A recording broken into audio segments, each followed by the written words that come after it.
They called her broken. They said she would never make it. A combat surgeon with a prosthetic leg, fired from the emergency room for limping while saving lives. But what the hospital saw as a liability, the Navy SEALs saw as unbreakable strength. Dr. Sarah Mitchell had always dreamed of being a surgeon. From the time she was a little girl watching medical dramas with her mother, she knew she wanted to save lives. She graduated top of her class from Johns Hopkins Medical School, completed her residency with honors, and specialized in trauma surgery. By age 30, she was one of the most skilled emergency room surgeons in Chicago. But life has a way of changing everything in an instant. It was a rainy Tuesday evening when Sarah was driving home from a grueling 20-hour shift. Her eyes were heavy, her body exhausted, but she was just 10 minutes from home. Then she saw it. A massive semi-truck hydroplaning across 3 lanes of traffic, heading straight toward a minivan full of children. Without thinking, Sarah swerved her car between them, taking the full impact of the collision. The last thing she remembered was the sound of crushing metal and shattering glass, then darkness. She woke up 3 days later in the ICU of her own hospital. Her colleagues surrounded her bed, their faces a mixture of relief and sorrow. That's when she learned the truth. Her left leg had been crushed beyond repair. They had to amputate below the knee. The physical pain was intense, but nothing compared to the emotional devastation. Sarah spent months in physical therapy, learning to walk again with a prosthetic leg. She pushed herself harder than any patient her therapists had ever seen. She was determined to return to surgery, to the job she loved more than anything. 8 months after the accident, Sarah walked back into the emergency room wearing her white coat and a state-of-the-art prosthetic leg. She was ready to save lives again. At first, everything seemed fine. She performed surgeries with the same skill and precision she always had. Her hands were steady, her mind sharp, her instincts perfect. But some of her colleagues noticed something else. They noticed the slight limp when she walked between operating rooms.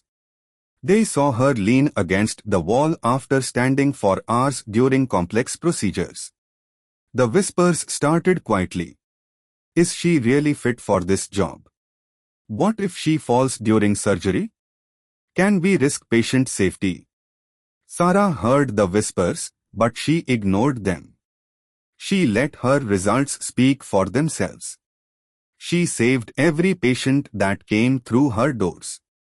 Her success rate was actually higher than it had been before the accident. She was more focused, more determined, more grateful for every life she could save. But the hospital administration saw things differently. It was a busy Friday night in the air. A multi-car pileup on the interstate brought in 12 critical patients simultaneously. Sarah worked for 18 straight hours, moving between operating rooms, making split-second decisions, performing miracles. She saved 3 lives that night that any other surgeon would have lost. As she walked out of the last operating room, exhausted but victorious, she stumbled slightly. Her prosthetic leg had loosened after hours of standing. It was a minor adjustment that took 30 seconds to fix. But the hospital's chief of surgery saw it. 2 days later, Sarah was called into a meeting with hospital administration. They sat across from her with their carefully prepared statements and legal documents. They told her they were concerned about liability. They said patients deserved surgeons who could stand for unlimited hours without issues. They talked about insurance and risk management and hospital reputation. They fired her after saving 3 lives because she limped. Sarah was devastated. She felt broken all over again, but this time it wasn't her leg, it was her spirit. She had overcome so much, worked so hard, and it still wasn't enough. For weeks, she stayed in her apartment, questioning everything. Maybe they were right. Maybe she was broken. Maybe she should just give up. Then she received an unexpected phone call. The voice on the other end was direct and authoritative.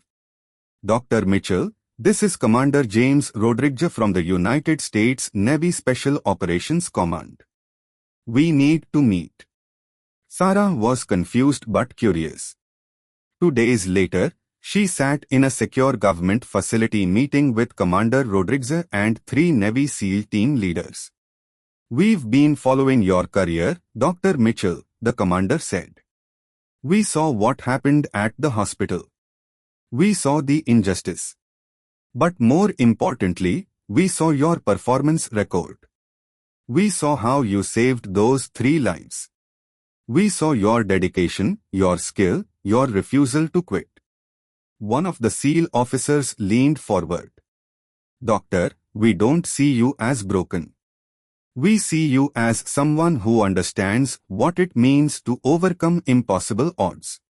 We see someone who knows what it feels like to be told you can't do something, and then proves everyone wrong." They explained their offer. The Navy needed combat surgeons for SEAL teams deploying to the most dangerous places on Earth. They needed someone who could perform surgery in tents, in the back of helicopters, under enemy fire. They needed someone who understood that limitations are just challenges to overcome. "Your prosthetic leg isn't a liability to us, Doctor," Commander Rodriguez said. "It's proof that you are exactly the kind of person we need. Someone who faces adversity and doesn't break. Someone who saves lives no matter what." Sarah felt tears streaming down her face. For the first time since the accident, someone saw her strength instead of her weakness. She accepted immediately. The training was brutal. She learned to perform surgery in combat conditions, to make life-or-death decisions with bullets flying overhead, to stay calm when everything around her was chaos. She trained alongside the SEALs, earning their respect through her skill and determination. On her first deployment, Sarah performed surgery on a SEAL operator who had been shot 3 times during a mission. They were in a makeshift field hospital under mortar attack. She operated by flashlight with explosions shaking the ground beneath her feet. She saved his life. That SEAL operator later told his team, "She stood there on one real leg and one titanium leg, with mortars falling all around us, and didn't even flinch. She's tougher than any of us." The story spread through the SEAL community. Dr. Mitchell became a legend, the surgeon who was called broken but proved she was unbreakable. She went on to serve for 3 years with SEAL teams, saving dozens of lives in the most extreme conditions imaginable. She proved that disability is not inability, that strength comes from within, and that sometimes the people who have been broken are the strongest of all. The hospital that fired her eventually reached out, asking if she would consider returning. Sarah politely declined. She had found where she truly belonged, not in a hospital that saw her as a liability, but with warriors who saw her as one of their own. Dr. Sarah Mitchell, the surgeon they called Crippled, became one of the most decorated combat surgeons in Navy history. She didn't just overcome her limitations. She shattered them. And every day, she wore her prosthetic leg not as a reminder of what she lost, but as a symbol of what she gained, the strength to prove that being broken doesn't mean you can't be extraordinary.